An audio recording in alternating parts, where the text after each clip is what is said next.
Bonjour tout le monde et puis bienvenue à la leçon B.3, euh, comment tracer et analyser les graphiques.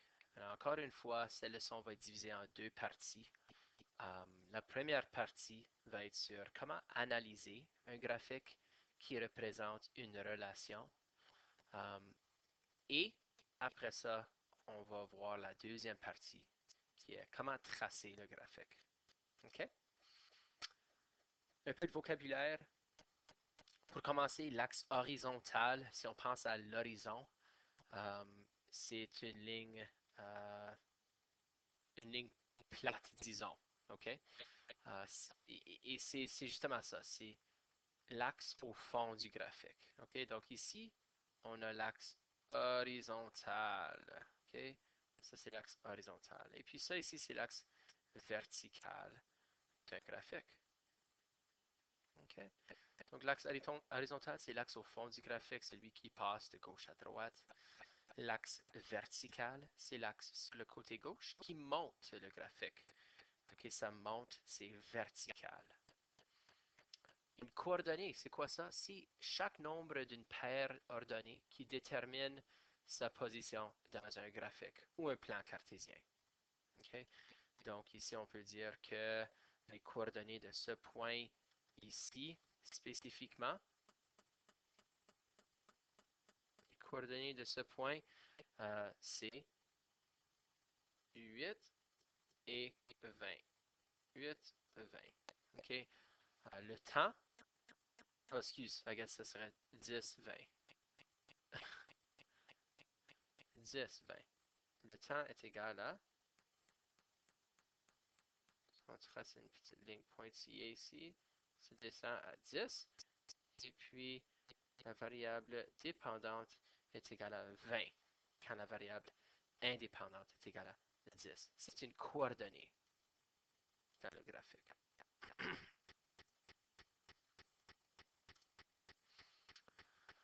Et un segment, c'est quoi un segment? C'est une de ces lignes, OK, dans le graphique. Donc ici, on voit qu'il y a plusieurs segments. On a un segment ici, deux segments, trois, quatre et cinq différents segments. OK? Ça, c'est le premier segment, le deuxième, le troisième, le quatrième et le cinquième segment. Comme j'ai dit aujourd'hui, on va apprendre à surtout interpréter un graphique et décrire une situation illustrée par un graphique. Et on va sauver le deuxième objectif pour la deuxième partie de la leçon. OK. So, qu'est-ce qu'un graphique fait? C'est, ça peut décrire, euh, ça peut très bien décrire la relation qui existe entre deux variables. OK? Ça peut très bien représenter une situation. OK? Et il y a plein de valeurs qui sont dans ce graphique, même si elles ne sont pas nécessairement explicitement présentées. Il y a plusieurs variables et plusieurs informations qu'on peut retirer de ceci. So, avant de commencer, j'aimerais que vous regardiez bien ce graphique et j'aimerais que vous répondiez aux questions suivantes. OK? Regarde au graphique et puis dis-moi, avant de commencer, qu'est-ce que le graphique représente? Excusez. C'est quoi la variable indépendante? C'est quoi la variable dépendante? Quand est-ce que le plongeur se déplace le plus vite, le plus lentement? Où est-ce que le plongeur commence-t-il? Où est-ce qu'il finit? Pendant combien de temps a-t-il plongé? Quelle était la profondeur maximale atteinte par le plongeur? Et que représente chaque segment de droite? OK? So, arrêtez la vidéo, s'il te plaît, et puis répondez. Vous pouvez même juste répondre à ceci à l'oral rapidement. Euh, vous seriez surpris par combien d'informations vous savez déjà par rapport à ça. OK? So, je vous donne quelques moments pour faire ceci. Arrêtez la vidéo. Et puis, quand vous avez terminé, redémarrez-la et puis suivez avec moi. So, en regardant ce graphique, premièrement, en regardant un graphique, on veut examiner le titre du graphique. OK, so en haut, on voit le titre. Le graphique représente une plongée sous-marine, okay, du scuba diving, par exemple. OK? Et puis, ça représente la variation de la profondeur. Okay, on peut voir ici qu'on parle de profondeur. Et on peut voir comment est-ce que la profondeur du plongeur varie en fonction du temps. Okay? So, ça nous montre à quelle profondeur est le plongeur avec le temps. Okay? C'est ça que ça représente. Le graphique, c'est une plongée sous-marine. La variable indépendante, on sait que ça, c'est l'axe de X souvent. OK? Euh,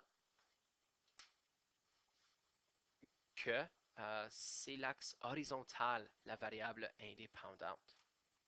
OK? Et que la variable dépendante, ici, c'est la profondeur. OK? La profondeur qu'atteint le plongeur, ça dépend, ça va varier en fonction du temps. Ça dépend de combien de temps dans sa plongée qu'il est. OK? Quand est-ce que le plongeur se déplace le plus vite, le plus lentement? OK? Puis en regardant ici, on peut voir que euh, ici, il est allé de 0 mètres de profondeur à 12 mètres en 4 minutes. OK? Donc, il plonge à 3 mètres par minute. OK? Et ici, il passe de 8 mètres à 20 mètres. OK? Donc, il a plongé 12 mètres. Et combien de temps est-ce que ça lui a pris? Ça lui a juste pris 8 à 10 minutes, 2 minutes. Donc ici, il est en train de plonger à 12 divisé par 2, 6 mètres par minute. Oh, excuse, ça c'est pas 12 mètres du tout. Wow, on est pas proche. Ça c'est de 12 à 20 qui est 8. Excuse. 8 mètres dans 2 minutes. Donc il s'en va à 4 mètres par minute. Et puis ici, il plonge de 0 à 12. 12 mètres dans 4 minutes, qui est 12 divisé par 4, 3 mètres par minute. Donc on voit ici que c'est ici qu'il plonge le plus vite. OK? Le plus lentement, quand est-ce qu'il se déplace le plus lentement? Bien, on peut voir ici qu'entre 4 minutes et puis 8 minutes, il ne descend pas. OK? Et même chose avec ceci, il ne descend pas ici. OK? Le plongeur à 10 minutes est à 20 mètres de profondeur. Et il reste à 20 mètres de profondeur pendant de 10 à 14, pendant 4 minutes exactement. OK? Où est-ce que le plongeur commence? Bien. Où est-ce que le plongeur commence? Il commence exactement à 0 mètre de profondeur. C'est quoi 0 mètre de profondeur? C'est à la surface de l'eau. OK, donc il commence à la surface. Et où est-ce qu'il va finir? Bon, j'espère que le plongeur va aussi finir à 0 mètre de profondeur.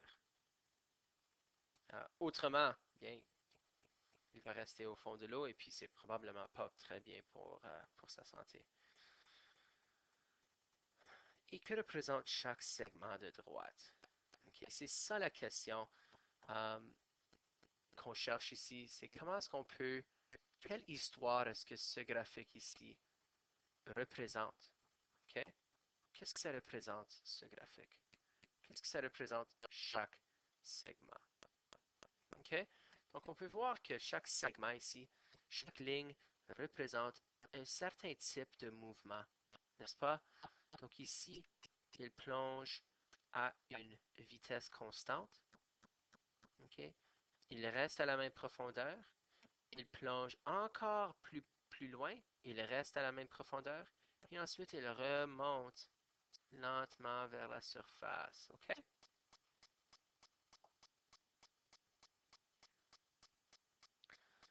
Donc, officiellement, si on veut analyser ceci, ce qu'on veut faire, c'est qu'on veut décomposer ce graphique en segments. OK? Donc, si on regarde au premier segment, OK, je pense que j'appelle segment 1. Yeah. Segment 1, ici on a segment 2. Ça, c'est le segment 3 ici. Ça, c'est le segment 4. Et ça, c'est le segment 5. OK? Donc, pour analyser chaque segment, ce qu'on veut faire, c'est on peut voir suivre la ligne. OK? On veut voir où est-ce que chaque segment commence et où est-ce que chaque segment finit. OK? So, pour le segment 1, OK, qu'est-ce qu'on fait? On peut voir que on commence à une profondeur de 0 mètres. OK? On commence, donc le temps est 0 minutes, à une profondeur de 0 mètres, à la surface. Et ça nous prend combien de temps? Ça nous prend 4 minutes pour plonger 12 mètres.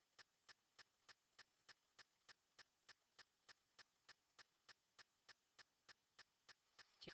C'est ça l'histoire que ce segment raconte. Okay? On a plongé jusqu'à 12 mètres de profondeur dans 4 minutes. C'est ça que le premier segment représente. Okay? So, le segment 1, sur le graphique, il monte vers la droite. Okay? À mesure que le temps augmente, la profondeur augmente aussi. La profondeur passe de 0 mètres à 12 mètres entre 0 minutes et 4 minutes. Okay? Donc, on augmente de profondeur. On creuse, on plonge plus profond et spécifiquement, on plonge 12 mètres dans 4 minutes. Maintenant, si on regarde au deuxième segment, qu'est-ce que ça représente? Comment est-ce que la profondeur change? Comment est-ce que le temps change? Bien, notre profondeur ne change pas. On reste à 12 mètres, on commence à 12 mètres et on finit à 12 mètres de profondeur. Et pendant combien de temps est-ce que ça prend? Ça prend 4 minutes de temps. OK? Donc, pour le segment 2, qu'est-ce que le graphique nous montre? Le segment demeure à 12 mètres de 4 minutes à 8 minutes. La profondeur demeure constante pendant 4 minutes. Et puis, qu'est-ce que ça représente? C'est quoi l'histoire? Ça, c'est représenté par le trajet. Okay? Ça veut dire que le plongeur reste à la même profondeur pendant 4 minutes. Donc, effectivement, qu'est-ce qu'on est en train de faire avec ce graphique? C'est on regarde à chaque segment, où est-ce qu'il commence, où est-ce qu'il finit. On retire des données du graphique. Okay? Et ensuite, ce qu'on fait, c'est on prend ces données et on les met en contexte de l'histoire. Okay? On regarde aux axes. On se situe dans le graphique pour expliquer c'est quoi le trajet, qu'est-ce que ça veut dire. Okay? Puis ça, c'est ce qu'on écrit dans cette colonne ici. Okay? C'est notre interprétation de ce graphique. Okay? Dans le troisième segment, qu'est-ce qui se passe? Dans le troisième, on passe de quoi? On commence à 12 et on va jusqu'à 20. Donc on va 8 mètres. Dans combien de temps est-ce que ça nous prend? Ça nous prend 2 minutes. Donc on plonge jusqu'à 20 mètres ou tu peux dire qu'on plonge 8 mètres de plus dans 2 minutes. OK? Sur le segment monte vers la droite, le plongeur descend de 12 mètres à 20 mètres entre 8 et 10 minutes. Le plongeur descend un autre 8 mètres en 2 minutes. OK? C'est ça l'interprétation. Ensuite, qu'est-ce qu'on fait ici au quatrième segment? On commence ici et on finit ici. OK? Donc l'idée, c'est que le plongeur va rester à 20 minutes, à 20 mètres de profondeur, encore une fois, pour 4 minutes. On commence à 20 mètres, on finit à 20 mètres. OK? À 10 minutes de temps, on est à 20 mètres. À 14 minutes de temps, on est encore à 20 mètres. Le segment est horizontal de 10 minutes à 14 minutes. La profondeur ne change pas. Qu'est-ce que ça veut dire, par contre, dans le contexte? Ça veut dire que le plongeur reste à la même profondeur. Okay? Possiblement le fond. On ne sait pas si c'est le fond. Okay? Il resta pendant 4 minutes. Et dernièrement, notre dernier segment, il commence à 20 mètres et il finit à 0 mètres. Et ça lui prend entre 14 minutes et 30 minutes pour le faire. Donc, on peut dire que le segment descend vers la droite à mesure que le temps augmente. La profondeur diminue. Le plongeur monte de 20 mètres à 0 mètres entre 14 minutes et 30 minutes. OK? So, qu'est-ce que ça veut dire? Ça veut dire que le plongeur ici, il retourne à la surface. Et ça lui prend combien de temps? 16 minutes. Donc le plongeur remonte tranquillement à la surface. Il monte 20 minutes, 20 mètres pendant 16 minutes. Puis on dit tranquillement aussi à cause qu'on est en train de commenter sur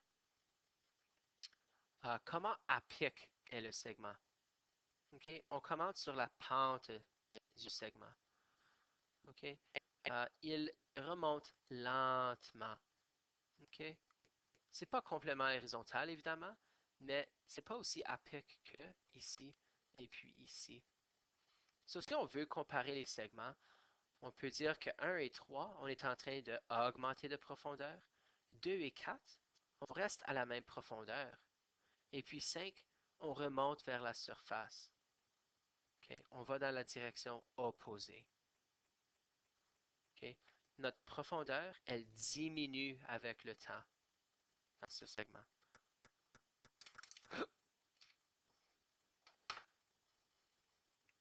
Donc, qu'est-ce qu'on vient de faire ici? On vient juste d'analyser un graphique. Et puis, c'est ça qu'on doit être capable de faire. À l'examen, on va avoir des graphiques comme ceci qu'on doit analyser. Et puis, comment est-ce qu'on le fait? Bien,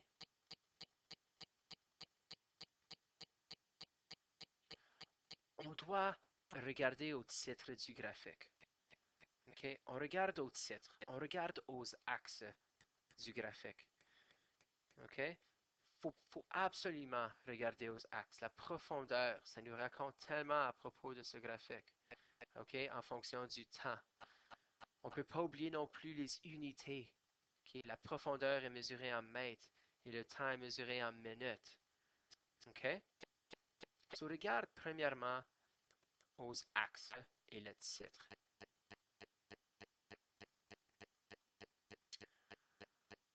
Tu veux aussi regarder aux coordonnées à l'origine. On va voir ceci en beaucoup plus de détails, mais c'est essentiellement où la ligne touche les axes. Ici, ce point est un point important, ce point est aussi un point important.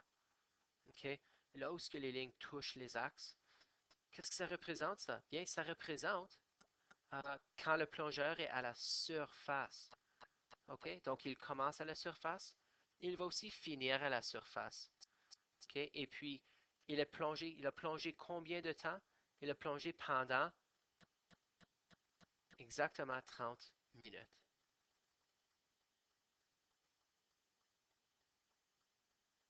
Tu peux aussi regarder au sommet, OK? Donc, soit le point le plus haut ou le point le plus bas.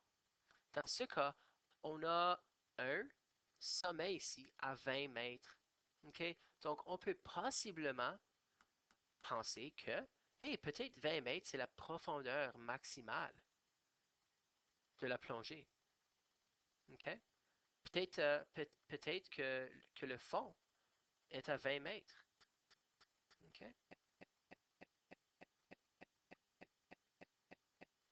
Je vais regarder à la tendance générale du graphique. So, est-ce que ça augmente en général? OK? So, est-ce que ça augmente en général? Est-ce que ça diminue en général? OK? Est-ce que ça monte rapidement? Arrête. Puis là, diminue tranquillement. Qu'est-ce que ça fait? C'est quoi les tendances générales du graphique? C'est toutes des choses que tu veux considérer quand tu en regardes un. OK? C'est quoi la pente de chaque segment? Y a-t-il un segment qui monte plus vite que d'autres? Y a-t-il des segments qui sont horizontales? Okay? Et tu veux considérer les coordonnées du début et la fin de chaque segment. Donc, tu veux regarder à ces points ici. Tous ces points ici. Le début et la fin de tous les segments sont importants à interpréter un graphique. OK? Sur toutes ces informations, quand elles sont mises ensemble, nous donnent une excellente idée de ce que représente le graphique. OK?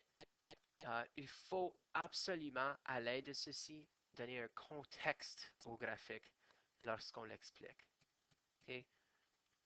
Donc, on ne veut pas juste communiquer les données, les valeurs, on veut aussi raconter l'histoire, parler de comment est-ce que les variables ont une relation l'une avec l'autre. Euh, dans cette illustration ici, on voit la différence en pente, n'est-ce pas? Que si on a un segment qui monte très vite, ça représente une augmentation rapide. OK? Ici, on peut voir une diminution assez rapide aussi. Ici, il n'y a aucune variation de la variable dépendante. Ici, il y a peut-être une augmentation modérée, une diminution rapide et une diminution modérée. Okay? C'est toutes les façons que tu pourrais euh, interpréter puis caractériser le changement d'une variable avec le temps. Donc, regardons l'exemple ici. On va interpréter ce graphique. OK? So, avant de commencer, regardons au graphique. Qu'est-ce qu'on fait quand on regarde au graphique? On regarde au titre. OK? J'aimerais vous inviter, vous donner une seconde, s'il te plaît. Passez à travers de ces critères ici. OK? Comment analyser un graphique? Passez à travers de ceci par rapport à ce graphique maintenant. OK? Faites-le, notez-le, et puis, sans regarder évidemment au fond de la page, mais notez-le, voir si vous pouvez le faire, voir si vous comprenez comment interpréter un graphique. Et arrêtez la vidéo, et puis redémarrez-la une fois que vous avez fini. Donc, j'espère que tout est allé bien. Regardons au graphique ensemble. Évidemment, la première chose qu'on cherche, c'est quoi? On cherche le titre du graphique et les axes. OK, regardons. Évidemment, ce graphique, ça représente une excursion d'un jour de Winnipeg à Winkler, au Manitoba. OK? Donc, une excursion d'un jour de Winnipeg à Winkler, au Manitoba. Et puis, ça représente la distance en kilomètres en fonction du temps. Donc, ici, la variable dépendante, c'est la distance. Et la variable indépendante, c'est le temps. Pourquoi? À cause que la distance parcourue dépend du montant de temps qu'on a sur la route. Maintenant, regardons. Au premier segment, on passe pendant 1 heure, on voyage 70 km à peu près, probablement plus comme 65 km. OK? Um, donc, ça veut dire qu'on voyage à une vitesse de 65 km à l'heure. Ça, c'est approximativement la vitesse d'une voiture. Hein, tu ne peux pas courir 65 km à l'heure. Um, tu ne peux pas passer au vélo à 65 km à l'heure très facilement. Donc, j'imagine que c'est une excursion par voiture. Hein? OK? Um, on veut regarder au segment, n'est-ce pas? On a une augmentation ici. Ensuite, on a temps pour un bout de temps, on augmente aussi. Et puis ensuite, on bouge plus. Et ensuite, on revient, n'est-ce pas? OK, ça descend et puis on retourne à 0 km de Winnipeg. OK? Les coordonnées à l'origine, on va regarder à ça. Les sommets. OK? Observons. So, oups, excusez. So, on commence ici, on commence à 0 km de Winnipeg et on finit à 0 km de Winnipeg. Donc, c'est très probable que ici, on commence à Winnipeg, à cause que la distance est 0 mètre de Winnipeg. On s'éloigne de Winnipeg, on arrête un peu, on continue, on arrête et on retourne à Winnipeg. Et le sommet, qu'est-ce que ceci pourrait représenter, le C et le D? Bien, où est-ce qu'on s'en va? On va à Winkler. Donc, j'imagine que Winkler se situe à 130 km de Winnipeg. OK? Que ça nous a pris 2 heures pour se rendre à Winkler. Et ça se situe à 130 km de Winkler. Et qu'on est resté à Winkler pendant 1 heure et 2 heures. OK? Donc, en regardant ceci, en regardant ce graphique, en mettant l'accent sur le point d'origine, OK? Le point d'arrivée, le sommet, OK? Et juste la tendance générale des segments, même avant qu'on regarde à toutes les données, on est capable d'avoir une pas mal bonne idée de ce que le graphique représente. So, commençons. Je vais juste effacer tout ceci. Et puis, je vais vous donner, en effet, je vais vous donner les notes écrites ici. Comme ça, il ne faut pas les copier. Mais si on regarde, okay, en regardant à notre excursion à Winkler, okay, sur le premier segment, le segment OA, okay, qu'est-ce qui se passe?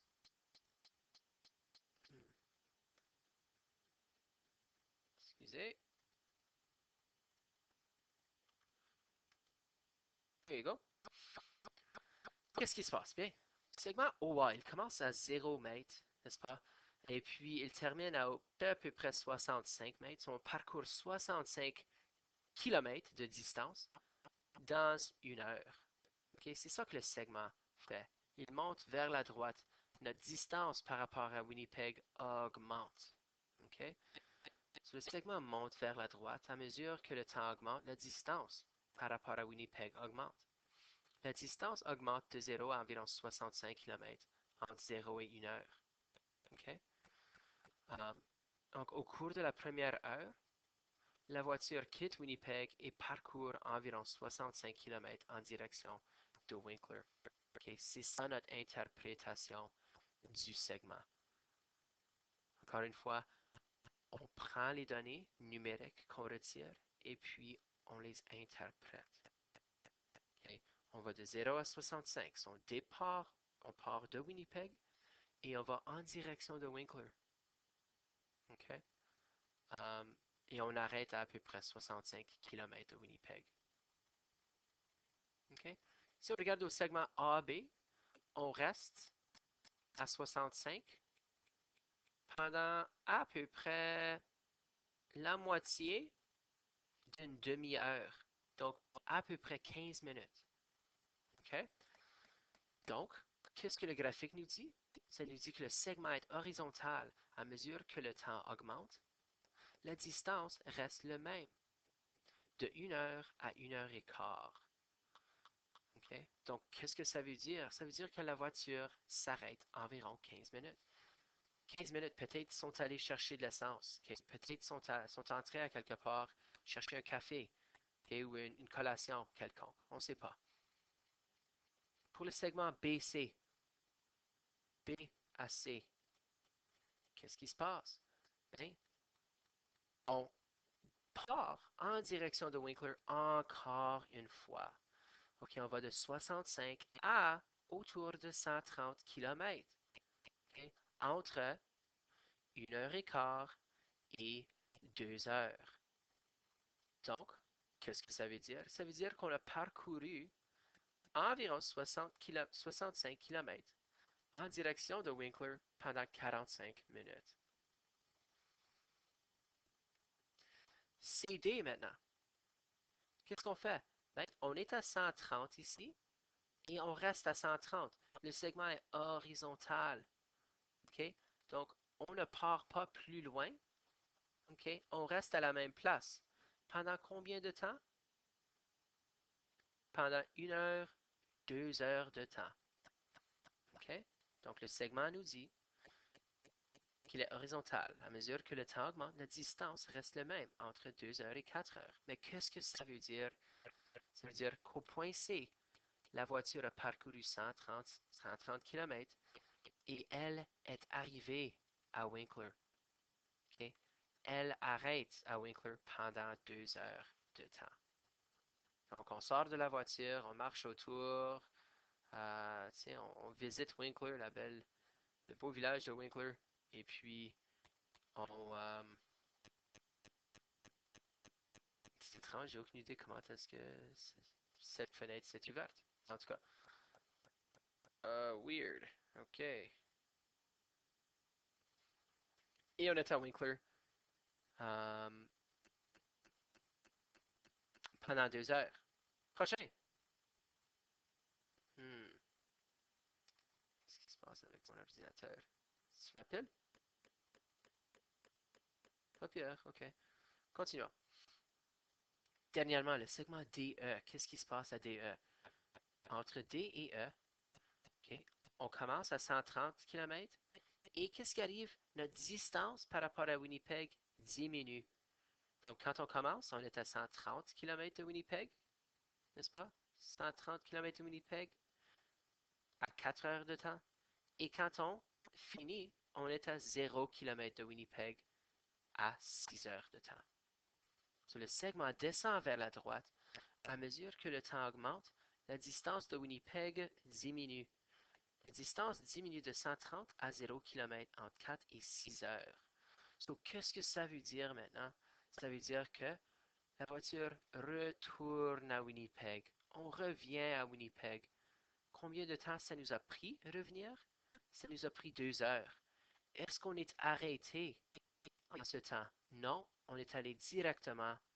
On a parcouru 130 km en 2 heures de temps. On est arrivé. OK? Et ça m'a fait à la leçon sur interpréter un graphique, n'est-ce pas? So, qu'est-ce qu'on a vu? On a vu comment interpréter un graphique et comment décrire une situation illustrée par un graphique. Comment donner du contexte à l'information présentée dans un graphique. Okay? Il faut regarder au titre, il faut regarder aux axes. Okay? Tu regardes au segment, on regarde si ce qui monte, est-ce qu'il reste horizontal, est-ce qu'il descend. Okay? Puis on regarde à où est-ce que chaque segment finit et commence. Okay? Tu regardes au sommet du graphique. Tu regardes où est-ce que le graphique touche les axes. Et puis, qu'est-ce que ces points-là veulent dire? OK, c'est quoi l'histoire derrière le graphique? C'est ça qu'on a appris aujourd'hui. Et puis, j'espère que vous êtes capable de bien le faire au cours du devoir. OK? So, avant de même commencer la prochaine leçon, je vous recommande de faire les numéros du devoir ici. Qui vous demande où est le devoir? Ah, ici. Qui vous demande d'interpréter le graphique.